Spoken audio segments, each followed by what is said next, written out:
envolvam com projetos que vocês amem, que vocês gostem. Liderança não é só você pegar um grupo e saber ali coordenar a atividade de cada um. Não, é muito mais. Ocupe os espaços, sempre ocupe. Faça com que a sua voz seja ouvida. The challenges is that they make you brave. They're not meant to pull you down. Challenges are meant to make you stronger.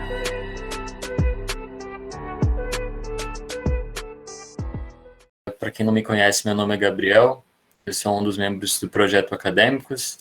Nós estamos aqui hoje com o nosso professor da Universidade de São Paulo, Marco Antônio. Ele vai trazer um conteúdo muito interessante sobre imunidade e vacinas, um tópico super relevante no momento atual que nós estamos vivendo, que causa muitas dúvidas, e acredito que esse seja o momento ideal para a gente trazer essa pauta e tentar desmistificar algumas coisas. Se o senhor quiser se apresentar, professor. Bom, meu nome é Marco Antônio Stefano, sou professor da Universidade de São Paulo, da Faculdade de Ciências Farmacêuticas. Trabalhei no Instituto Butantan durante 20 anos e estou hoje na USP já há 12 anos. Eu formei na Federal Rural do Rio de Janeiro, né, em Seropédica, e vim para o Butantan um ano depois de formado. Então, essa é a minha trajetória. Fiz mestrado na Unicamp, fiz doutorado aqui na USP, e de um tempo para cá, então, aqui já há 12 anos, trabalhando na área de desenvolvimento de vacina. Tá bom, gente. Nós estamos com uma pandemia causada por um vírus chamado SARS-CoV-2, né? Ele é um vírus semelhante a uma epidemia que houve em 2003, chamada SARS, né? Então, SARS é Síndrome de Respiratória Aguda, CoV é de coronavírus, né? E o nome da doença hoje, né, você tem o nome do vírus, que é o SARS-CoV-2, e o nome da doença, que é o COVID-19, que é aquela síndrome respiratória aguda, que as pessoas têm de falta de ar, febre e tudo mais, né? E qual a importância econômica para uma vacina, né? Por que está tanto querendo disputar uma vacina e tanta gente correndo atrás de uma vacina? É um vírus novo, né, que trouxe uma novidade muito grande de comportamento, de mudança de paradigma, e, né, fazendo com que nossas reuniões sejam todas por videoconferência, não sejam mais por presenciais. Não existe mais o contato físico, né, o afeto cada vez mais distante, o relacionamento familiar com avós e netos estão cada vez mais difíceis e cada vez mais pessoas sendo contaminadas e mais pessoas vindo a óbito, né? Então, só para mostrar para vocês, esses são os participantes desse projeto, um projeto de vacina que a gente está desenvolvendo. É uma vacina de uso nasal, né, diferente do que vocês já viram, né, não é injetável. Isso é legal porque 85% das crianças têm pavor de injeção e 30% dos adultos morrem mais ainda de medo de injeção do que as crianças. Então, o projeto é justamente isso, né, desenvolver uma vacina de aplicação nasal, não só pelo medo da seringa, da injeção, mas por acreditar que a eficiência via nasal seja melhor que a eficiência via injetável. Então, tem a professora Paola, o doutor Edson de Ligon, o doutor Corit, Jean-Pierre, a doutora Laura, o Marco Kirchner, Luiz Gustavo e eu, né, que sou o coordenador do projeto. Como é que estão os estágios das vacinas, né, para o SARS-CoV-2, né, para o Covid-19? Existem 136 vacinas inseridas no site da Organização Mundial de Saúde. WHO é World Health Organization, né? 13 já estão em estudos clínicos, estudos em seres humanos. E 123 ainda estão começando estudos pré-clínicos, o estudo em animais, né? Só para isso vocês não vão entender, mas a questão são vacinas vetoriais. Eu uso um outro vírus chamado adenovírus que carrega um pedacinho do genoma do vírus, do coronavírus. A vacina que está vindo para o Brasil, que vai ser produzida no Rio de Janeiro pela Fiocruz, é essa vacina que foi desenvolvida pela Universidade de Oxford, na Inglaterra. 4 vacinas são vírus inativado. É a vacina que o Butantan está trazendo da China, da Sinovac, né? Ele é um vírus inteiro e ele é inativado quimicamente. Outras vacinas são de molécula de RNA e outras vacinas são de DNA, né? E a vacina da Novavax alemã, que é uma subunidade recombinante. A gente usou a biologia molecular, usa a técnica de DNA recombinante, né, de engenharia genética, para construir a proteína em outro organismo, e com isso a gente consegue. Muito bem, por que a inoculação nasal ou o delivery nasal, né? Vamos lembrar um pouquinho, né, de como é, a gente vê na nossa anatomia, nós temos aqui o vestíbulo nasal, que é essa abazinha da nariz, né? E logo depois nós temos a chamada região do átrio, que é a região que se prolonga para dentro da narina. Nessa outra região, nós vamos ter a chamada região respiratória, que ela é chamada de concha inferior, concha média e concha superior. Nessas duas regiões aqui, nós temos muita produção de muco, né? Quando a gente fica resfriado, essas glândulas que estão aqui começam a produzir muito muco, e com isso nós temos a produção do catarro, né, a nível de nasofaringe.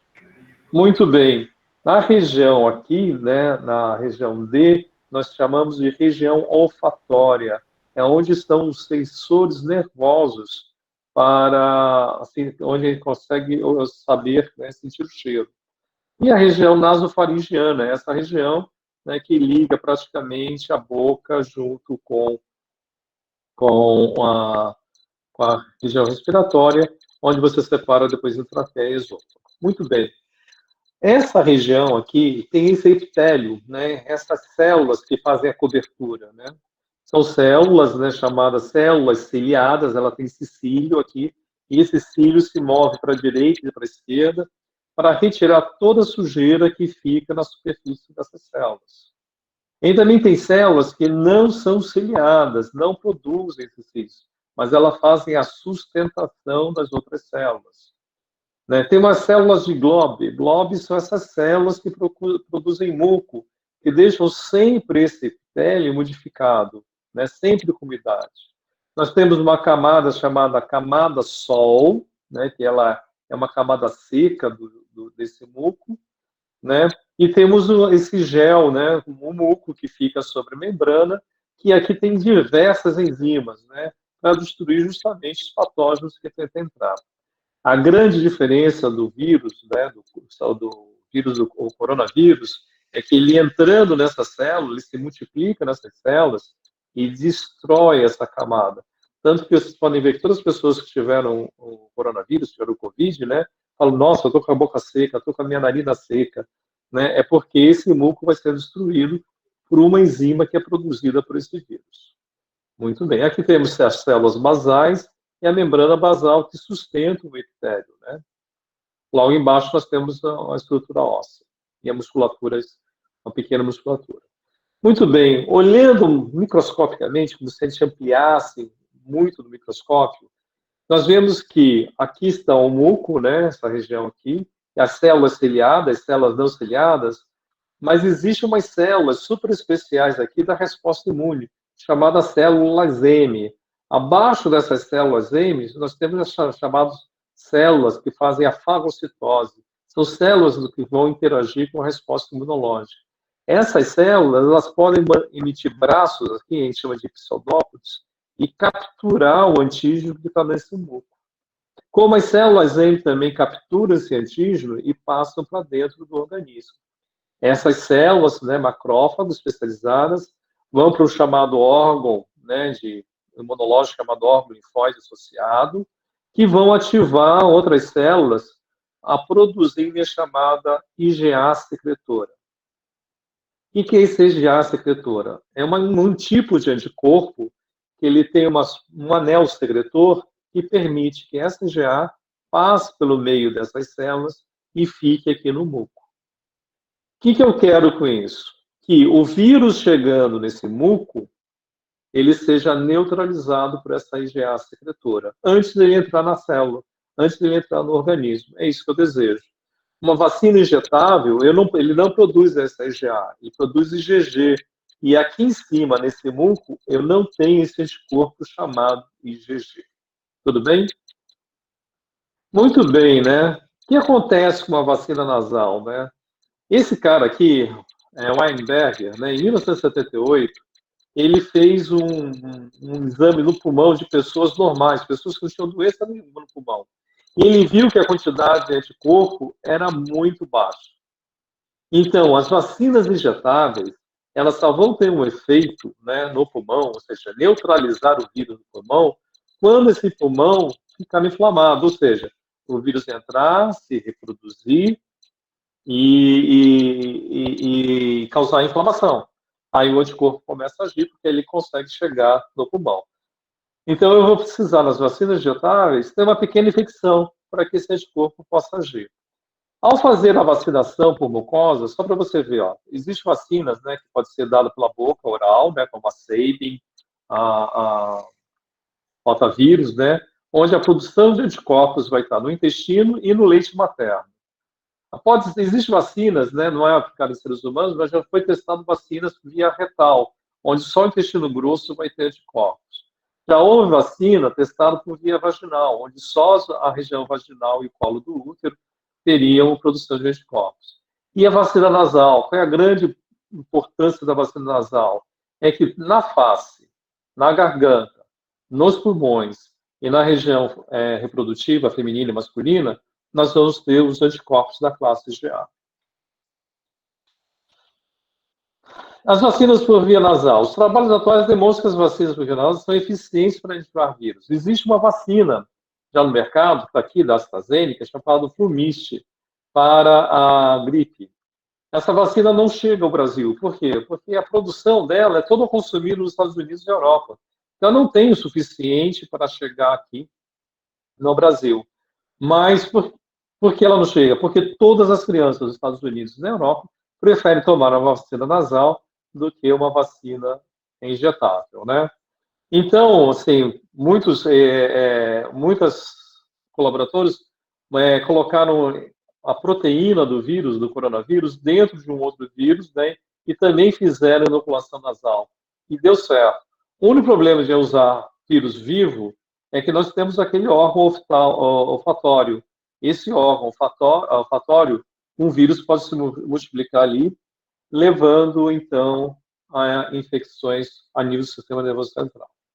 Existe mais de 4.000 artigos científicos publicados por rota nasal, né? Então, a gente acredita que isso tenha uma eficiência bem grande em relação às vacinas injetáveis. Quanto custa uma vacina, né? Desenvolver uma vacina, pelas vias normais, ela custa de 900 milhões de dólares a 1,2 bilhões de dólares. Para o Covid, vai se gastar muito menos, 300 milhões, porque os estudos clínicos vão ser muito baixo o valor. Aqui na faculdade, a gente está desenvolvendo um projeto de aplicação nasal. Ela já foi testada para hepatite B, mas como o Butantan parou de produzir a vacina de hepatite B, o modelo agora foi direcionado para o vírus, do coronavírus, né, o SARS-CoV-2. A intenção é que cada dose dessa vacina custe, né, de 8 a 12 reais, só o custo de fabricação. Se você colocar transporte, cadeia de distribuição, tudo mais, ela pode chegar a cada dose a 25. Serão necessárias 2 doses, na verdade 4 doses, né, 2 doses da vacina, mas uma em cada narina. Então serão 4 doses, né, por pessoa, para as pessoas ficarem imunizadas.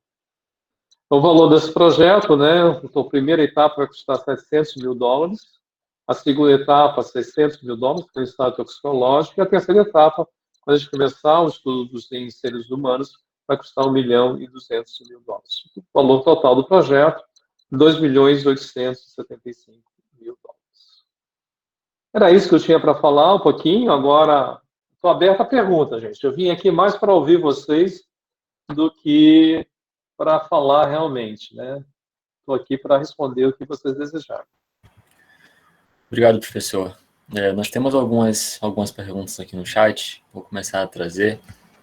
A primeira é algo que eu teria até um pouco de dúvida um pouco antes, e eu vou aproveitar a pergunta dela.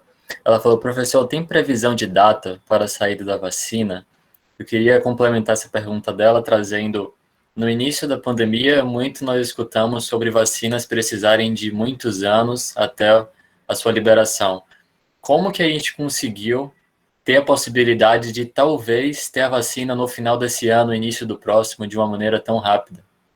Olha, a vacina mais rápida que foi produzida até hoje e que está no mercado é a vacina do HPV, o papilomavírus. Ela levou 4 anos para ser desenvolvida. Depois houve uma vacina mais rápida ainda, que foi a vacina do ébola, mas que ela deixou de ser produzida porque acabou a epidemia lá na África, mas agora recomeçou de novo. Semana passada tivemos outro caso de outros surtos de ébola. Então a vacina de ébola levou 2, 3 anos para ser produzida. E por que é tão rápido? Gente, a tecnologia que nós temos hoje à disposição, ela é muito mais avançada do que a tecnologia que nós tínhamos há 5, 6 anos atrás. A outra coisa importante é que não existe laboratório preparado para produzir bilhões de doses. Biomanguinhos e Fiocruz Biomanguinhos e Butantan estão tentando produzir uma vacina, mas que no máximo eles vão conseguir produzir por ano 70, 80, no máximo 120 milhões de doses. Não mais do que isso. Então nós precisamos ter várias vacinas sendo desenvolvidas, várias vacinas sendo produzidas, e mesmo assim, essas 2 vacinas, nós não temos teste de segurança dela. Só o teste de segurança agora vai demorar 6 meses. É o teste mais demorado que nós temos. Perfeito. A próxima pergunta do Arthur. Todas as vacinas serão distribuídas globalmente ou algumas serão distribuídas apenas localmente? Ou, em outras palavras, como será a distribuição para o planeta? O problema isso é um problema sério. Tudo depende da capacidade de produção. O Brasil tem capacidade de produzir, né? Se você juntar a Butantan, Biomanguinhos, a FUNED de Minas Gerais, se juntar esses 3 laboratórios, o Brasil conseguiria produzir para ele. Né? A partir do momento que todo mundo estivesse vacinado, nós poderíamos, né, distribuir a vacina para o restante do mundo.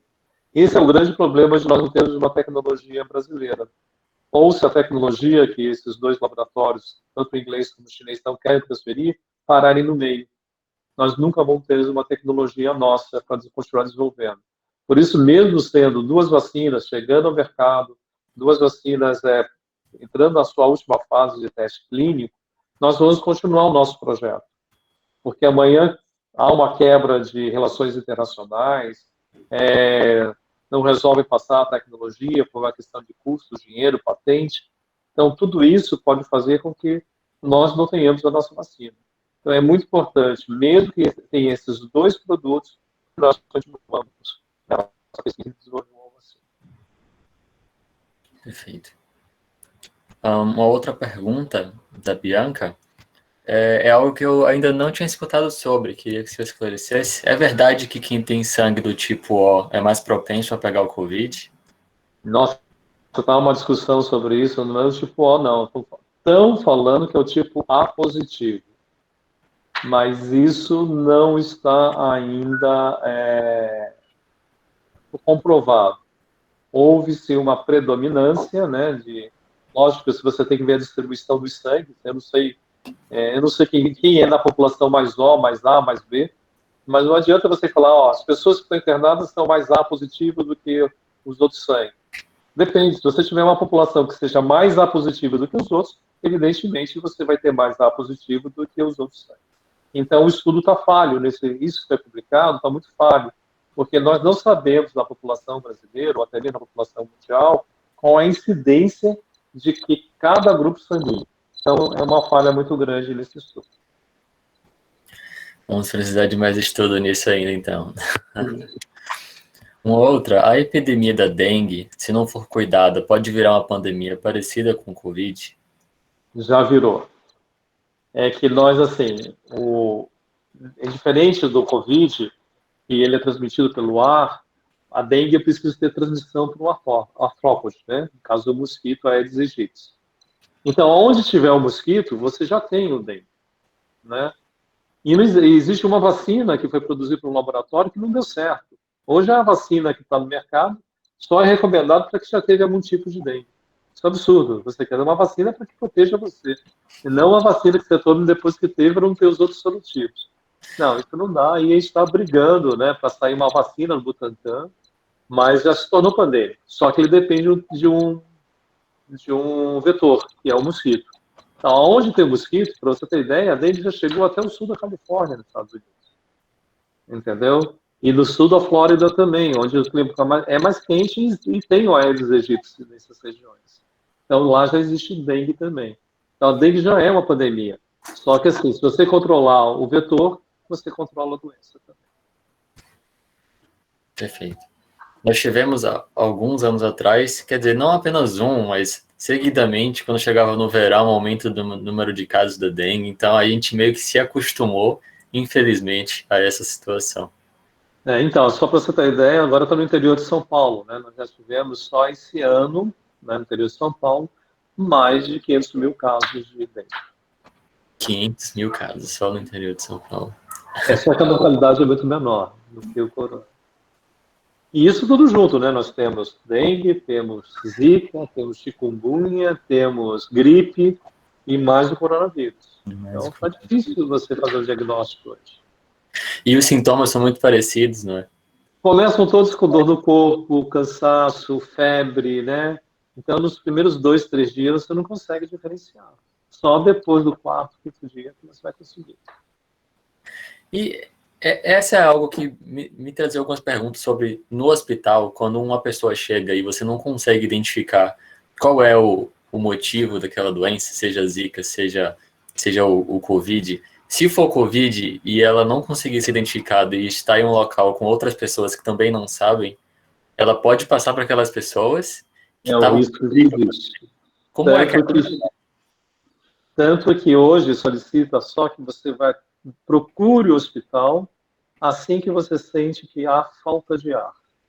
Antes disso, você não deve procurar. Depois tiver febre, você controla a sua febre com Novalgina, que é a dipirona, ou não toma a ibuprofeno, né? Toma paracetamol ou dipirona. Porque os outros podem atuar, aumentar, exacerbar a atividade viral. Mas primeiro você tem que esperar justamente, né, a evolução da febre. Eu acabei de conversar com um amigo meu e falou, eu tive 4 dias de febre, depois não tive mais nada, melhorei, eu não tive nada. Em compensação, meu irmão no Rio de Janeiro, semana passada, estava internado, porque o pulmão dele estava com vidro fosco, né, da tomografia, e fez o teste e deu positivo para a Covid. Então, assim, tem que tomar muito cuidado para que horas eu vou procurar o hospital, qual é o momento. A doença se agrava, em 24 horas ela muda, então eu não posso deixar chegar num estágio muito grande. Então, comecei a ter tosse, comecei a ter febre, estou sentindo falta de ar, é hora de você procurar um hospital. Enquanto só tiver febre e estiver leve, não. Mas assim que começou a ter falta de ar, procure o mais rápido possível, porque a evolução aí é rápida.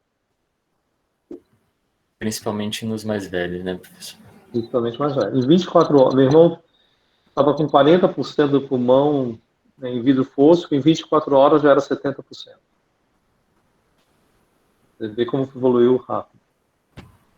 Muito rápido. Uma próxima pergunta do Gabriel. Qual a melhor estratégia para a testagem em massa da população? Testar em massa, você tem normas para isso, né? Não é simplesmente chegar, agora vamos testar em todo mundo e vamos todo mundo fazer o teste. Não é isso não. Existe um número limitado, né? Existe um planejamento estatístico, e a vacina ela tem 3 fases para ser testada, chamada fase 1, onde você trabalha de 20 a 50 pessoas somente e vai ver se a vacina não causa nenhum malefício, né? Não causa nenhum efeito adverso. Você não vai determinar a dose, você vai só aplicar e observar durante 3 meses esses pacientes, né, para saber se eles não desenvolveram nada. Depois tem a fase 2, que você vai ver quais são os tipos de reações adversas e qual é a melhor dose da vacina. Então, você vai trabalhar com 300 a 500 pessoas e com pelo menos 3 doses diferentes da vacina. E aí você vai ver qual foi a melhor dose, qual foi a melhor resposta, que efeitos adversos apareceram, quais são os maiores problemas que essa vacina está trazendo. Aí vem a fase 3, que são essas 2 vacinas que estão chegando, né? A chinesa e a vacina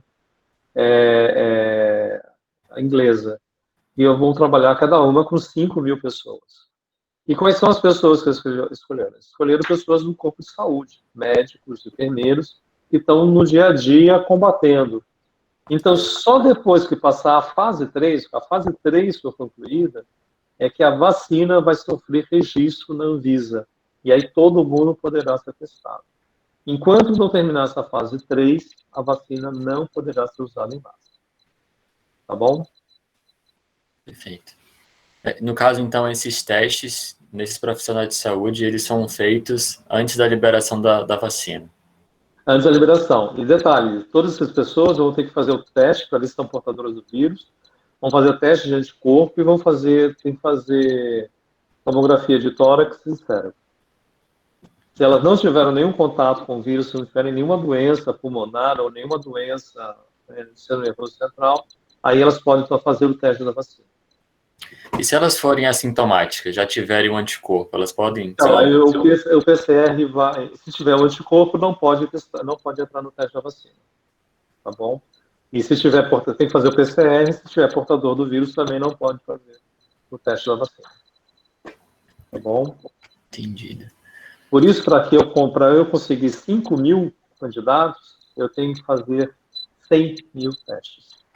Eu tenho que testar 100 mil voluntários para achar 5 mil. 100 mil voluntários, bastante gente.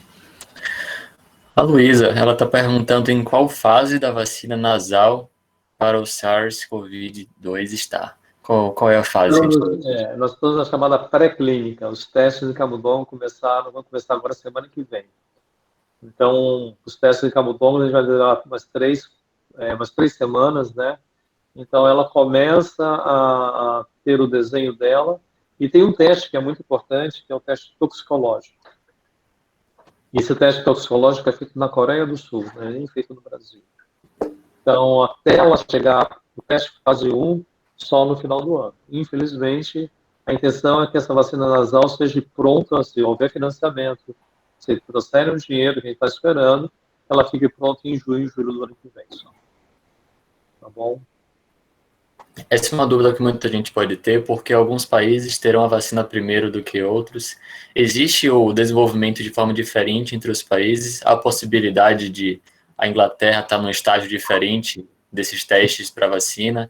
E caso eles consigam a vacina primeiro que a gente, caso aconteça, por que não é mais fácil desenvolver a mesma vacina que eles desenvolveram lá e aplicar aqui, em vez de tentar uma outra? Mas isso está acontecendo já, né? Justamente isso que está acontecendo. O Brasil, assim, para a gente vacinar a população, nós temos que produzir a vacina aqui. Porque quem tiver a tecnologia vai produzindo primeiro no seu país. Uhum. Vai vacinar a sua população para depois distribuir para o resto do mundo. Então, o que é importante? Nós estamos fazendo a fase 3 aqui, não é só aqui, a fase 3, para você ter ideia, a fase 3 no Brasil é 5 mil pessoas, da vacina de Oxford, por exemplo, mas no mundo inteiro, eles estão testando em 100 mil pessoas. Então, em cada país, eles estão usando 5 mil pessoas. E a vacina está sendo testada. Só que o Brasil, o que fez? Fez um acordo com a Universidade da Inglaterra, com a universidade, para transferir a tecnologia, porque Biomanguinhos tem uma área de produção que não está produzindo, já está certificada e pode começar a produzir. Então, por isso, nós estamos trazendo a tecnologia. E foi acordado. Agora, foi pago alguns milhões de dólares para a gente ter essa vacina. Não foi barato.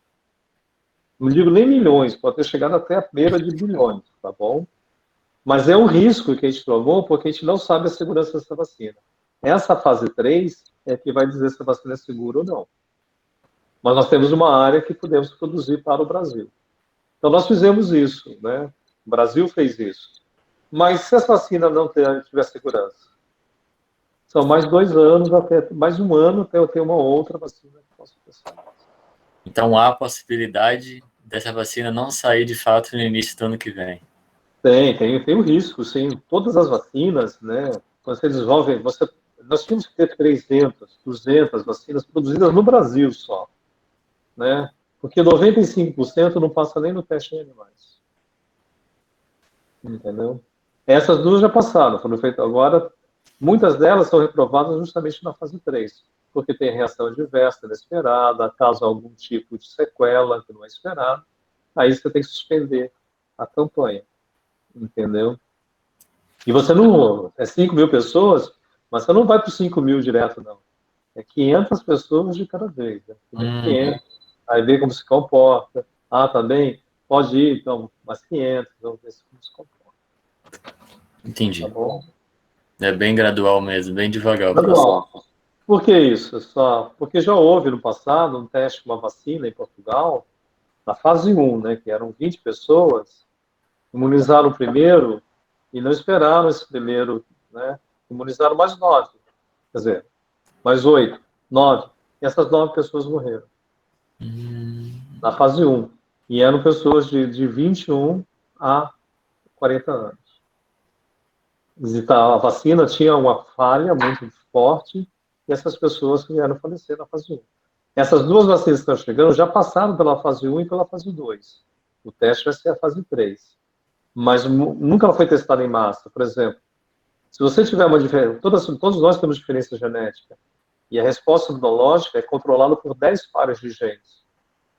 Então é esperado que 2,5% da população não produza nem anticorpos. E se ela não produzir anticorpo, ela pode ter uma sequela, ela pode ter um problema. Isso tem que ser. Por isso a vacinação é feita agora com mais de 100 mil pessoas, a fase 3. Entendi. O Davi, ele está com a dúvida se essa vacina será utilizada na estratégia de aplicação de um vírus enfraquecido ou se será de algum outro jeito. Olha, a vacina do Butantan é um vírus inativado. Ele é tratado quimicamente com uma substância chamada beta-propilactona. Quimicamente, essa beta-propil ela faz uma quilação do RNA do vírus e ele não consegue mais replicar esse RNA. Então, o vírus ele chama-se vírus inativado. Ele não tem capacidade mais de replicar. A vacina de Oxford, a gente chama de vacina vetorial. Ou seja, é um vírus chamado adenovírus. Esse adenovírus ele não causa nenhuma doença em seres humanos. E dentro desse adenovírus, nós colocamos o genoma, né, um pedacinho do genoma do vírus do coronavírus. Então, ele é um vírus vivo, geneticamente modificado. Mas não é o coronavírus, é um adenovírus. É um vírus que não causa doença em seres humanos. Tá bom? Certo. Tem uma outra pergunta do Gabriel. Qual é a eficiência da vacina nasal comparado à imunidade por contaminação? Então, isso foi feito um trabalho no Canadá com a vacina de gripe. E a vacina nasal no Canadá foram vacinadas 5 mil crianças. 2.500 com vacina nasal e 2.500 com vacina injetável. A resposta das pessoas que tomaram vacina nasal foi igual das pessoas que tomaram a vacina injetável. Com um detalhe, na vacina nasal houve 0 de reações adversas e na vacina injetável eu tive 80% de reações leves, que é a dor, né, no local da aplicação. Eu tive 2% de pessoas com náusea e 1% de pessoas com febre, dor, né, que acabaram ficando acamadas, né, durante 72 horas. Então, a vacina de nasal foi muito mais segura e não teve reações adversas, e ambas tiveram a mesma.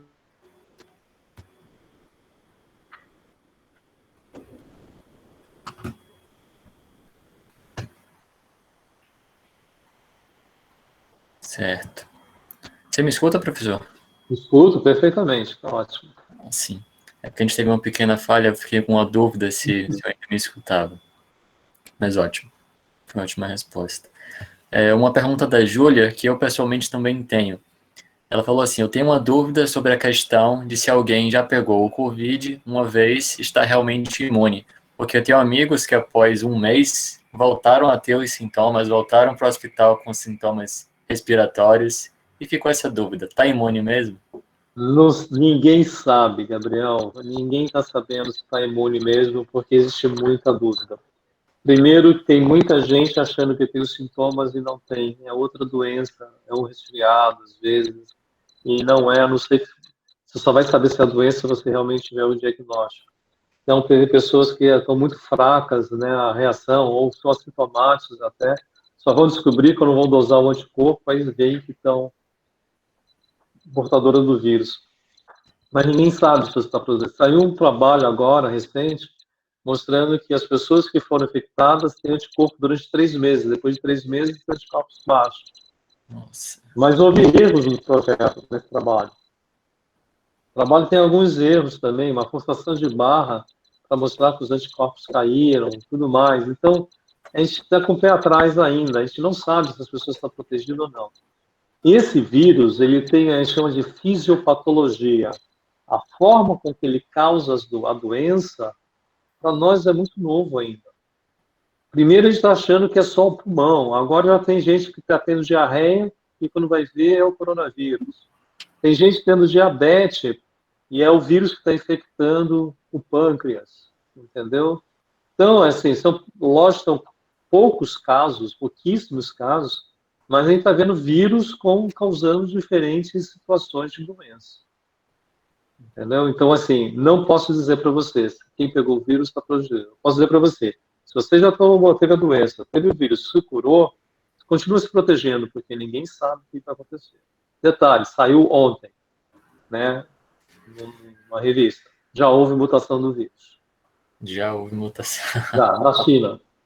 Entendeu? Houve uma mutação. E ele é diferente. A patologia está causando a mesma, mas a proteína que leva a adesão na célula, essa já mudou. E todas as vacinas são baseadas nessa proteína. Teria que fazer outra vacina com essa nova proteína. Exatamente. Então, a gente está assim, a gente sabe de cada 5 bilhões que o vírus ele replica, ele sofre uma mutação, ele faz uma mutação. E esse vírus ele está se adaptando ainda ao ser humano. Então, ele vai sofrer muita modificação. Então, você acredita que a mutação veio dos vírus após serem transmitidos já de outros seres humanos? Não foi por um outro motivo do animal? Não, primeiro houve adaptação do animal para os seres humanos. O que acontece? Se você pensa que os chineses comem morcego, quer dizer, eles comem, mas morcego cru ninguém come, pode ficar tranquilo, eles cozinham. E ao cozinhar, o vírus morre. Provavelmente algum caçador se contaminou. Pessoas que caçam esse morcego, tiveram contato com saliva, fezes, né, desse morcego se contaminou. E essa pessoa que foi vender os morcegos na feira começou a contaminar outras pessoas. O que aconteceu? Houve uma adaptação do vírus do morcego para o ser humano muito rápido. Esse ser humano deve ter tido algum receptor que o vírus se localizou. A partir do momento que ele se localizou, ele começou a se adaptar ao ser humano. E assim começou a se espalhar. Só que é aquele problema, é um vírus transmitido pelo ar. Né? Pior que ele, só o vírus da gripe. Que ontem já foi anunciado que surgiu um novo vírus da gripe de suínos na China. Que pode ser a próxima pandemia. Complicadíssimo. Tá. Ainda sobre essa pergunta sobre de fato estar imune, pode gerar uma dúvida, porque se as pessoas já tiveram a doença, elas teoricamente teriam os anticorpos. O que é que nada garante hoje, né? O que é que daria uma maior possibilidade dessa vacina de fato proteger essas pessoas, se nem as pessoas que já tiveram a doença estão conseguindo estar imunes? Então, todo ser biológico ele tem uma maneira de enganar o organismo, ou de escapar do organismo. Então, esse vírus, o coronavírus, ele produz algumas enzimas que provavelmente é teoria, não está provado isso, mas provavelmente eles não levariam à formação de células de memória. O que é uma célula de memória? Coisa que a vacina traz. A célula de memória é quando você toma uma vacina, você produz anticorpos. Quando você toma a segunda dose, você aumenta 7, 8 vezes mais os anticorpos e você produz essas células de memória. O que é a célula de memória? Uma célula que vai estar viva em você no resto da sua vida. Caso você entre em contato com a doença, a resposta é imediata. Essa célula é ativada e ela começa a produzir anticorpo em menos de 2, 3 dias. Então, o vírus, ele tem um mecanismo, né, enzimático que não deixa formar essas células de memória. Então, por isso os anticorpos duram 3 meses. Teoria. Uhum. Enquanto que a vacina, você tomando 2 doses, você vai formar o corpo de memória. Ou se a vacina estiver adjuvante, você forma o anticorpo, células de memória. Então, essa é a diferença. Por que a vacina pode dar certo e o vírus não leva à imunização? Tá bom? Entendi. Uma próxima pergunta da Gabriele. Ela fala assim: eu li uma vez que o SARS sofre muitas mutações por conta de poor proofreading durante a transcrição do RNA. Qual o impacto a longo prazo que isso tem para o desenvolvimento de vacinas contra o Covid-19? Então, o coronavírus ele sofre algumas mutações, sim. Mas a proteína principal, que é a proteína spike, né, que é aquela proteína que parece uma coroa, e que ela está uma região chamada RBD, é uma região que faz a ligação com o receptor, essa não sofreu variação ainda. Né? Pelo menos o trabalho que saiu ontem falou da variação, mas não mostrou que isso vai impactar em vacina ou não. Então, assim, até mesmo o SARS, né, de 2002, 2003, o MERS também foi um coronavírus, todos eles sofreram mutação, mas não sofreram mutação na proteína spike. Tanto que nós temos vacina hoje pronta para SARS e para MERS, pronta para ser usada, que é a Universidade de Oxford. Só que, assim, esses dois vírus desapareceram, não temos mais casos. Então, a vacina deixou de ser estudada e investida. Só que agora nós estamos com uma pandemia global. Ontem foi anunciado pela Organização Mundial de Saúde o falecimento de 500 mil pessoas. Isso em 6 meses, praticamente. Isso quer dizer que até o final do ano a gente pode chegar a 1,5 milhão de pessoas em óbito, né? Então, existe uma rapidez muito maior de a gente produzir. Para você ter ideia, a gripe espanhola, em 1919, matou 75 milhões de pessoas no mundo. E o mundo não tinha 1 bilhão de pessoas. Né? Nem avião, nem navio, para transmitir o vírus. Para fazer esses vírus. Então, você vê como, né, o que se espera desse vírus ainda, que o pior ainda está para vir, de fato. Verdade. A Júlia, ela fez uma pergunta. Por que o exame de sangue para Covid é tão ineficaz? Ela disse que já fez 2 vezes e uma vez deu positivo e na outra negativo. Então, saiu um trabalho recente, 2 semanas, mostrando o ciclo de produção de anticorpos do vírus, né? Você, por exemplo, só consegue detectar o vírus por PCR de 2 dias até 11 dias após os primeiros sintomas. Depois você não consegue mais encontrar no nariz. Você vai conseguir só no escarro de pulmão, que é difícil você obter. Os anticorpos, justamente pelo mecanismo que esse vírus tem, se você pegar um hemograma da pessoa, você vai ver que os linfócitos, as células brancas não modificam, elas continuam nos mesmos níveis. Você não tem aumento das células brancas, por causa do mecanismo de escape e por causa do órgão que ele atinge, que é o pulmão. Você só vai ter anticorpos praticamente de 15 a 21 dias do primeiro sintoma, ou seja, como se estivesse curando já. E aí que você vai encontrar. E muitas vezes a IgM é um anticorpo que aparece primeiro, por isso que todo mundo tem um kit rápido ou faz o teste para IgM, mas geralmente é inconclusivo, porque a IgM, qualquer IgM que você tiver pode reagir com o coronavírus. Ele não tem especificidade. Só o anticorpo da classe IgG tem especificidade. E esse sim, vai demorar de 21 até 30 dias para que você tenha. E detalhe, 16,5% da população brasileira não vão produzir qualquer tipo de anticorpos. Isso é genético. São esses 10 pares de genes que não vão permitir que você tenha anticorpo. Perfeito. Uma outra pergunta da Gabriele. Qual o impacto da pandemia do Covid-19 para a crise de resistência antibacteriana a antibióticos? Então, é um impacto grande, porque, vamos lá, uma vez que esse vírus entrou no seu pulmão, ele começa a produzir uma enzima chamada papaina-like. Essa enzima tira todo o muco, né, da traqueia, do próprio pulmão, ele destrói esse muco, facilitando a entrada de bactérias bobas, bactérias saprófitas. E você está vendo pessoas tomar azitromicina a quilos para combater essas bactérias que estão no nosso organismo o tempo todo. Essas bactérias algumas estão se tornando multiresistentes. E existe o perigo de elas, além apesar de ser saprófitas ou oportunistas, se tornarem patogênicas e não ter antibiótico que atue sobre elas. Isso é um problema grave, mas que no momento da epidemia não está dando para discutir sobre isso. Né? Se o cara entra com o vírus pulmão, né, na tomografia com o vírus fosco, a primeira coisa que vai entrar é o antibiótico, vai entrar na azitromicina. E isso tem que entrar mesmo por causa da pneumonia secundária que você vai ter. Legal. Essa pergunta que a Gabi fez me trouxe uma que eu queria fazer desde o início, que é algo que eu ainda não consegui ter uma resposta, que é sobre o Covid. É um vírus que tem uma alta taxa de transmissibilidade, né? Mas existe um grupinho de pessoas que não vão estar disponíveis para as vacinas, porque elas são do movimento anti-vacinas.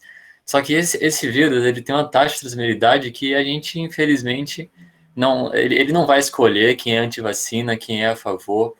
Como que a gente pode ter uma ação que previna que essas pessoas anti-vacina continuem propagando esse vírus para toda a população que está tentando se cuidar? Então, existe uma lei no Brasil, né, que em caso de epidemia, pandemia, as pessoas e se tiver uma vacina, as pessoas são obrigadas. Se elas se recusarem, elas também não terão assistência médica. Né? E isso vai estar. Uma vez que a pessoa se recusou a tomar vacina, ela também não tem direito a uma assistência médica caso venha a ter essa doença. Por quê? Quando você vacina a população, você quer que haja uma conversão de 85%. 85% das pessoas têm anticorpos, e com isso você tem o chamado efeito de manada, o efeito de boiada. Ou seja, todas as pessoas que estão no meio dessas pessoas vacinadas estão protegidas. Muitas pessoas não podem tomar vacina. Pessoas que têm câncer, pessoas que têm imunossupressão ou adquirida, ou por HIV, né? Pessoas que têm alergias muito fortes, as pessoas não vão poder tomar vacina. Poderiam tomar nasal, mas não podem tomar vacina injetável. O que acontece? Essas pessoas vão estar protegidas em função da população em volta delas estarem protegidas. Se esse grupo de movimento anti-vacina for tão grande que impeça uma campanha de vacinação, como vem acontecendo com o sarampo, né, o que nós vamos ter é pessoas morrendo da doença. E com isso você não consegue. Existe um direito também, a Declaração de Direitos Humanos, Universal dos Direitos Humanos, as pessoas elas têm o direito de não querer se vacinar. Entendeu? E aí você tem o risco de o vírus continuar se propagando. E ela vinha a falecer por causa disso. A escolha vai ser dela. Se ela não se importar de morrer pela doença, né? Com muitas pessoas, por exemplo, a vacina é feita teste em animais. Né? Até os veganos hoje acham que a vacina tem que ser testada em animais antes de ir para seres humanos. Essa vacina, pelo menos.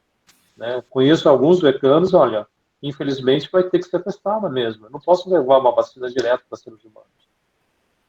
Né? Não é ético testar uma vacina em seres humanos antes de não testar em animais primeiro. Né? Vai que uma vacina mate as pessoas. As vacinas podem falhar nos animais? Podem. Né? Mas pelo menos eu busquei uma segurança dessa vacina. É justamente isso que a gente tem que pensar. O movimento anti-vacina vai ser prejudicial para ele mesmo. Não só para as pessoas, a hora que surgiu uma vacina. Não só para os outros, mas para ele mesmo. E a economia e laços afetivos, hoje, são 100% dependentes de uma vacina. Entendi. Com certeza. Professor, nós temos mais algumas perguntas. Eu queria perguntar como está o tempo do senhor. Não, pode ir, fique tranquilo. Vai fazendo. O pessoal está curioso, a gente vai estudar. Temos a pergunta da Maju. Com a reabertura precoce acontecendo em várias partes do país, é possível que esse fator faça com que o Brasil passe por várias ondas durante muito tempo? Sim. Isso vai acontecer e nossa mortalidade vai estar cada vez maior. Entendeu? Nós somos, mesmo em relação número de mortos, número de infectados por milhão e número de mortos por milhões, nós somos hoje o segundo país no planeta. E nós somos a quinta maior população do mundo. né? Ficamos atrás da China, Índia, União Soviética, Estados Unidos, e aí vem o Brasil. Entendeu? Então, isso é preocupante. Preocupante, bastante. Outra da Gabi. O senhor acredita que chegaremos em um ponto que praticamente toda a população será contaminada pelo Covid-19? Seria algo que a longo prazo poderíamos ter controle preventivo, como de outras doenças que tomamos vacina atualmente, ou não? Olha, o que nós estamos vendo é que esse vírus ele é oportunista, é um grande oportunista para as pessoas que têm uma debilidade imunológica, né? Então, quando você vê idosos, você vê atletas de alto rendimento, pessoas que são usuárias de drogas, né, frequentes, essas pessoas estão tendo as formas mais graves da doença. O que eu posso dizer para você é o seguinte: o seu estado imunológico não está bom todos os dias. Tem dia que você está bem, tem dia que você está ruim, tem dia que você saiu na rua sem um casaco, pegou frio, e isso abalou seu sistema imunológico. Então, a grande probabilidade, se não houver uma vacina, é que mesmo que você tenha pego, se um dia o seu sistema imunológico estiver enfraquecido, você pode ter esse vírus novamente. Então, ninguém sabe isso, né? E isso é o maior medo que nós temos em relação a essa doença. É não saber como se comporta. O vírus novo tem 6 meses, né, que a gente está lidando com ele, e a gente não sabe qual é o comportamento dele, de pessoas vacinadas, pessoas não vacinadas, pessoas que pegaram, pessoas que não pegaram. Né? Cada dia sai um estudo que é mais alarmante e causa mais medo. Isso eu posso dizer para você. Agora, só ficar em casa também, trancado em casa, não vai fazer você ficar imune, né? Eu acho que as coisas têm que funcionar gradativamente, os pontos, né, as indústrias e a produção, ela tem que voltar, o consumo ele tem que ser mais direcionado. Saiu recentemente que nunca houve tanto depósito em poupança como houve esses 4 meses. Ninguém está consumindo, ninguém está gastando. As pessoas estão conseguindo pagar suas dívidas porque quem está trabalhando ainda, né, lógico. Porque não tem onde gastar o dinheiro. Né? Mas, em compensação, nós aumentamos, passamos quase a gente estava em 9 milhões, hoje temos 9%, hoje temos 12% de gente desempregada. Aumentou praticamente 3% a 4%. E se você pensar que 60% da economia brasileira é uma economia informal, quer dizer, as pessoas trabalham ou fazendo bico, ou vendendo como camelô, 60% da população trabalha assim. Somente 40% da população ativa é em carteira assinada. Por isso, nossos impostos são altos sobre o produto, quer dizer, nós pagamos imposto sobre o consumo, porque 60% da população, né, do dinheiro que a população ganha é informal. Então, as consequências estão sendo muito mais sérias. 60% das pessoas não têm de onde tirar dinheiro. Verdade. Uma pergunta agora do Davi. É possível analisar o muco em laboratório para tentar encontrar qual o patógeno? Sim. É isso que foi feito na China. O isolamento do vírus foi feito na China a partir do muco da primeira pessoa que foi doente, né? Na verdade, foi o muco pulmonar, fizeram o lavado do bronco pulmonar dela, e dali isolaram o vírus, conseguiram isolar e identificar esse vírus, fazer a sequência. E aí o médico que disse, olha, esse vírus vai se espalhar, foi preso e depois morreu de Covid na China. Por quê? A China escondeu muita coisa de fato, entendeu? Ela não nos revelou realmente o quantas pessoas morreram, e lógico, por ser um país com uma economia super fechada, onde os canais de televisão e de notícias são controlados pelo governo, você não sabe a verdade. Entendeu? Fala que morreu 7 mil, 8 mil pessoas. Ninguém tem certeza. Pode ter sido muito mais, mas ninguém sabe, infelizmente. Infelizmente. A Bianca ela perguntou se todos os médicos e enfermeiras vão receber a vacina ou só para o pessoal de São Paulo? Não, vão ser 2.500 em São Paulo e 2.500 no Rio de Janeiro, né? A princípio. Depois ninguém mais. E são voluntários, não é que todo mundo vai receber. Aqueles que quiserem se voluntariar para fazer o teste poderão se voluntariar. Mas somente 2.500.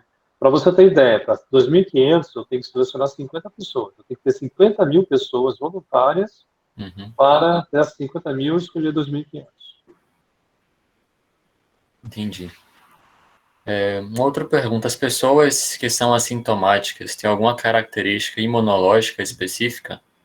Estão pesquisando isso, né? A gente chama isso de fatores epigênicos, ou seja, são características gênicas, né, de controle de pares de cromossomos que expressam mais ou menos receptores em você.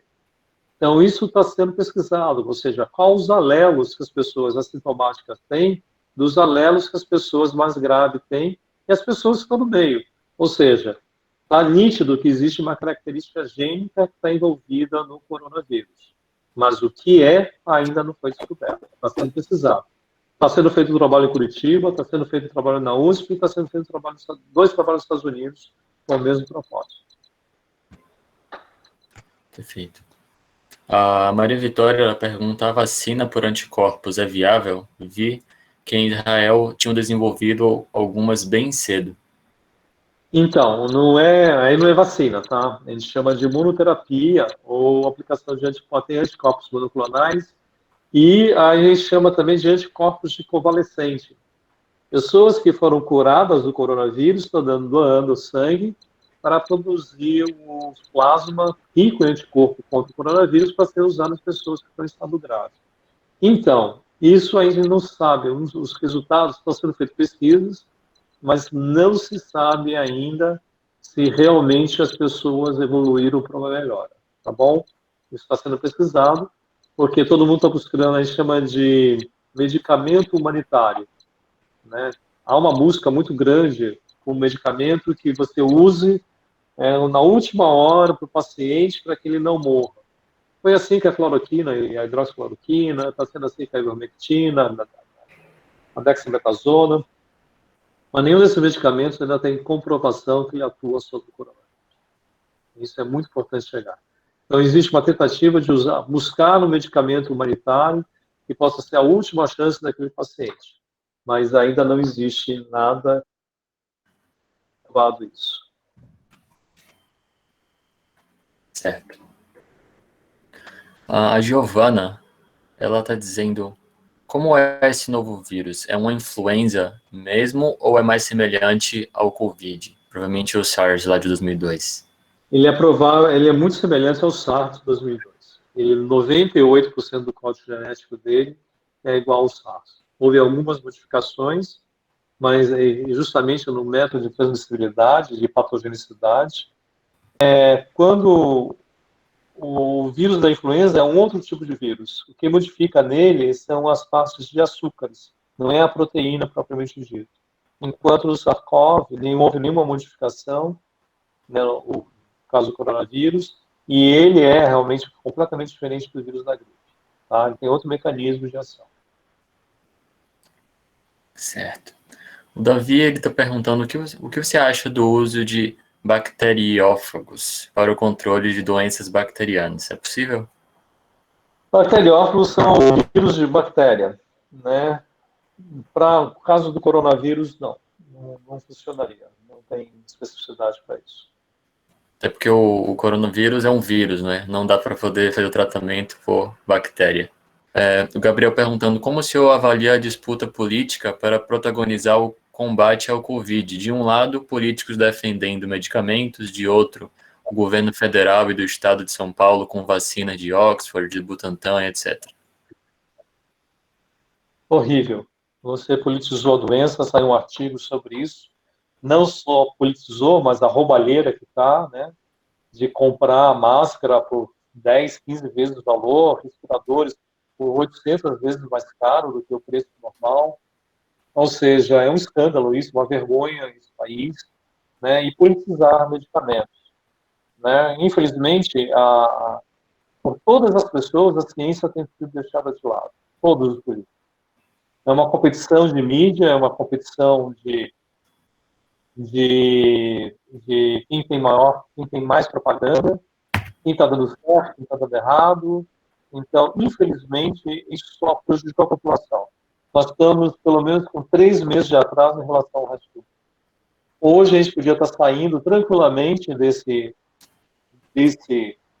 dessa pandemia, né, reabrindo lentamente, se desde o começo nós tivéssemos adotado a, as normas corretas.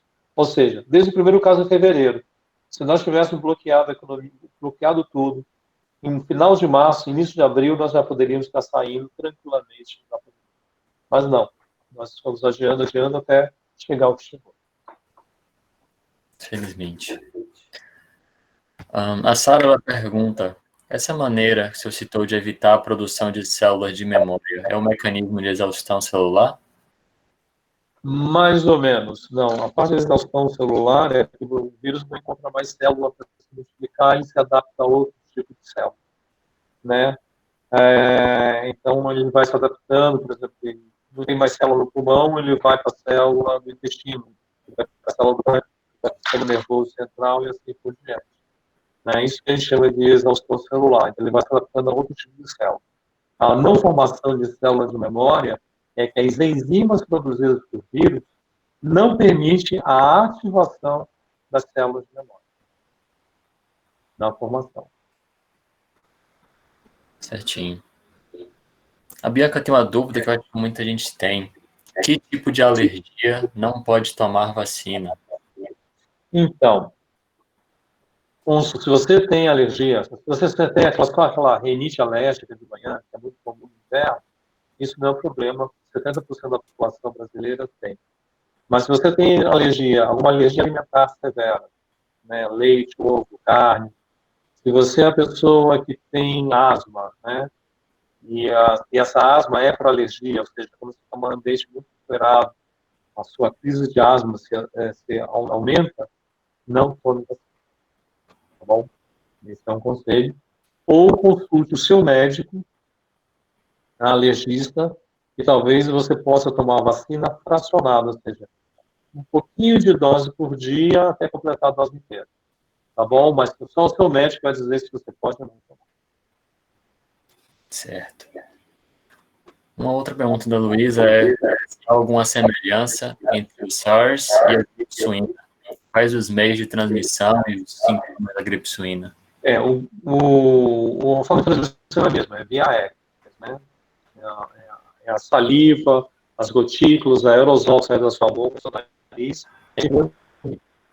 Mas são duas diferentes. Uma influenza vírus, o outro coronavírus. Então, apesar dos dois vírus terem RNA, né, ele tem diferença, né, na sua criação, né, na sua origem, né? É feito em animais que estão diretamente ligados ao homem.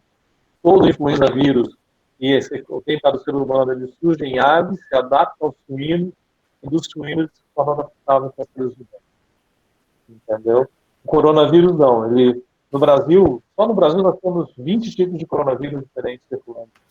2 deles infectam seres humanos, causando diarreia, né? Agora, esse que causa síndrome respiratória, ele é novo. É mais um que saiu. Qualquer coronavírus poderia causar isso? Sim, qualquer coronavírus. Poderia ter surgido na China, poderia ter surgido no Brasil, qualquer lugar que é a África, qualquer lugar que tem floresta, esse coronavírus poderia ter surgido. Perfeito. E aí eu vejo aqui no chat a nossa última pergunta, professor, para finalizar, que é da Luísa também. O senhor sabe em qual fase está o estudo de um possível soro produzido pelo Instituto Vital Brasil? Li sobre faz um tempo e nunca mais vi notícias. Esse soro está sendo produzido pelo Vital Brasil junto com o Biomanguinhos também. Ele começou a ser produzido agora. Os animais, os cavalos começaram a ser imunizados agora para produzir. Então, não se tem ainda teste de potência, não tem nada. Só tem os cavalos imunizados e acredita-se que mais de um mês ou 2 vai ter um soro para testar esse produto. Mas, por enquanto, é só isso. O Biomanguinhos conseguiu reproduzir o vírus em laboratório, em cultura celular, conseguiu purificar, agora esses vírus foram inoculados em cavalo, agora vamos ver se esses cavalos responderam e se eles são capazes de proteger realmente. Mas ainda falta muito estudo. Tá bom? Perfeito. Eu acho que nós respondemos todas as perguntas desse chat. Queria agradecer muito, professor, pela sua disponibilidade. É um prazer, gente. É um prazer estar com vocês, matar a saudade do meu Rio de Janeiro, ficar um pouquinho com vocês. Entendeu? São Paulo é completamente diferente. Certeza. Mas muito obrigado, e é um prazer estar com vocês. A hora que você quiser fazer alguma coisa, eu estou à disposição. Tá bom? Muito grato, professor. Grato. Muito obrigado.